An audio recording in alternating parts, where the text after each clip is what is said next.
কয়েকটি রাজনৈতিক দল বসে দেশের ভবিষ্যৎ নির্ধারণ করবে এমন দায়িত্ব জনগণ কাউকে দেয়নি। পরিবর্তনের জন্য দরকার জনগণের ম্যান্ডেট। রাজধানীতে এক আলোচনা সভায় এমন কথা বলেছেন খোদ রাজনীতিবিদরাই।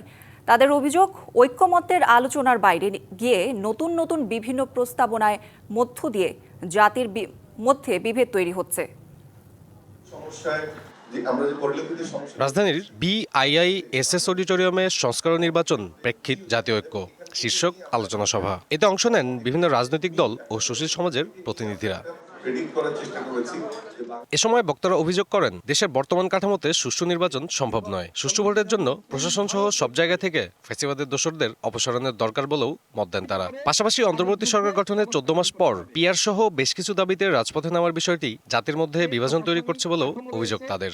এই প্রশাসনিক কাঠামোর মাধ্যমে কোনোভাবেই সুষ্ঠু নির্বাচন সম্ভবপর নয়। ফ্যাসিবাদের দোসরদেরকে চিহ্নিত করে তাদের বিরুদ্ধে ব্যবস্থা গ্রহণ করতে হবে। আমাদের দেশে সেই রকম একটা রাজনৈতিক ব্যবস্থা এবং রাষ্ট্র ব্যবস্থা আমরা গড়ে তুলতে চাই। আমি বুঝি নির্মাণের শিল্প, সালাম স্টিল বোঝে ডিউরেবিলিটি। সালাম স্টিল, মোস্ট ডিউরেবল স্টিল। কিংবা সেটাই যদি আমরা আকাঙ্ক্ষা হিসেবে আসলে দাবি করি, যেটা আমাদের দেশের প্রতিটি মানুষ ভাববে না এই ব্যবস্থার আমি অংশীদার। কোন পদ্ধতিতে করলে বা কোন লিগ্যাল ফ্রেমওয়ার্ক আপনাদেরকে দিলে কিংবা সংবিধানের কোন ধারা প্রয়োগ করে এইটাকে জাস্টিফাই করা যেতে পারে, এখন এটাই হলো বড় প্রশ্ন।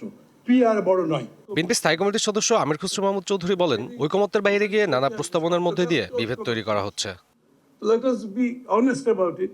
যতটুকু ঐক্যমত হয়েছে, let us close the chapter. PR যদি ঐক্যমত না হয়, ক্লোজ দ্য চ্যাপ্টার। আমরা এতদিন জনগণের মালিকানার কথা বলেছি, তো জনগণের মালিকানা যদি হয়ে থাকে, আমরা কয়টি দল বসে টেবিলের চারদিকে বসে বাংলাদেশের ভবিষ্যৎ নির্ধারণ করব, এই দায়িত্ব কে দিয়েছে? আমির খুসরো আরো বলেন, নির্বাচিত সরকার ছাড়া দেশের উন্নয়ন সম্ভব নয়।